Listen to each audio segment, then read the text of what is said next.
Supreme court আজ নিয়োগ মামলা নিয়ে যে রায় দিয়েছে, অন্তর্বর্তী রায়, ছোট অর্ডার, কিন্তু তাতে একটা বিষয় আপাতত আজকের জন্য হলেও স্পষ্ট।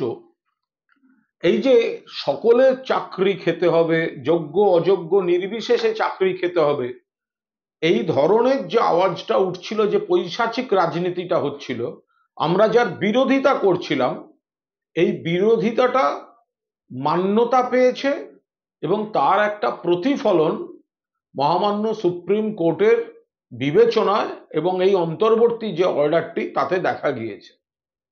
এতদিন কি বলা হচ্ছিল? এতদিন বলা হচ্ছিল যে কোনো স্টে হবে না, স্থগিতাদেশ হবে না, গোটা প্যানেল 26,000 এই সবই নাকি চাকরি চলে যাবে, অর্থাৎ যোগ্য অযোগ্য সকলের চাকরি চলে যাবে। আমাদের বক্তব্য ছিল খুব স্পষ্ট, কেউ বা কারা অন্যায় করেছেন, ভুল করেছেন, কিন্তু যারা যোগ্য উপযুক্ত তাদের যেন বিপদে ফেলা না হয়। দোষীরা শাস্তি পাক, যারা ভুল তাদের ক্ষেত্রে কোর্ট যা বিচার করবেন তাই। কিন্তু এই যে এতজন, তাদের কেন চাকরি খাওয়া হবে?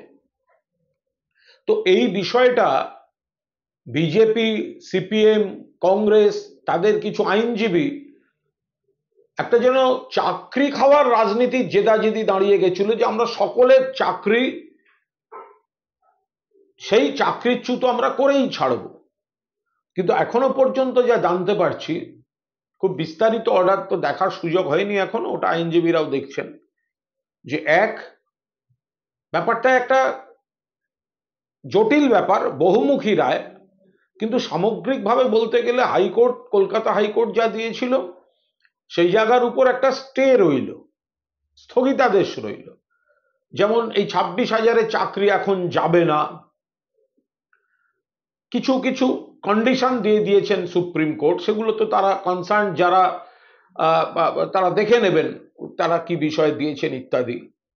কিন্তু এই যে একটা রাজনৈতিক দৃষ্টিভঙ্গিতে যে অমুক অমুককে ধরে আনতে হবে সিবিআই, তো ফলে কোন জায়গাটায় সিবিআই তদন্ত করতে পারবে আর বিরোধীদের ইচ্ছামতো কোন জায়গাটায় সিবিআই ঢুকতে পারবে না, সেই জায়গাটাও সুপ্রিম কোর্ট আপাতত একটা স্পষ্টভাবে নির্দেশ দিয়ে দিয়েছেন। ফলে একটা নির্দিষ্ট জায়গার উপর দাঁড়িয়ে সিবিআই এর সেই জায়গাটায়, সেই অংশটায় কোনো রকম অ্যাক্টিভিটির জায়গা থাকছে না। ফলে যে বিষয়গুলি নিয়ে বিরোধীরা, বিজেপি, সিপিএম, কংগ্রেস একদম হই হই করে মানুষকে বিভ্রান্ত করতে নামছিল, আজকে সুপ্রিম কোর্টের রায়, এর মধ্যে কিন্তু কোনো রাজনীতি নেই।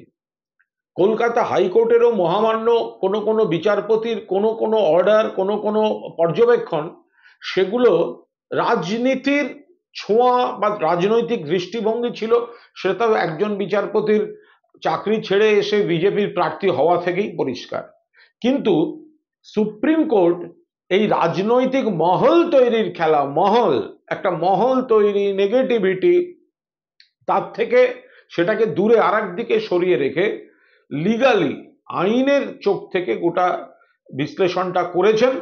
আবার বলছি, যারা যোগ্য তাদের চাকরি যেন সুরক্ষিত থাকে, যে বা যারা অন্যায় করেছে, ভুল করেছে, যাদের জন্য এই গন্ডগোল, তাদের বিরুদ্ধে তদন্ত বা যা ইচ্ছে হোক, ওটা কেউ বাধা দিতে যাচ্ছে না, আইনে যা হওয়ার হচ্ছে।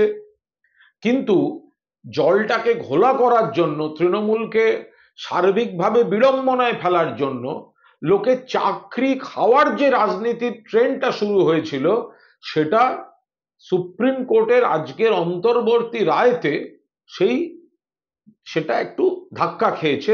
এটা একটা ইতিবাচক দিক, কিন্তু এটা অনেক বড় মামলা, জটিল মামলা। আইনজীবীরা, সব পক্ষেরই আইনজীবীরা সব দিক থেকে খতিয়ে গোটা বিষয়টা দেখছেন। 16ই জুলাই বা পরবর্তী নির্ধারিত তারিখে নিশ্চিতভাবে আবার পরবর্তী ধাপে শুনানি হবে। কিন্তু এই যে কোনো স্টে পাবে না, এই গেল 26,000 চাকরি আজ আমরা দিচ্ছি, এই বাতাবরণটা কিন্তু রইল না।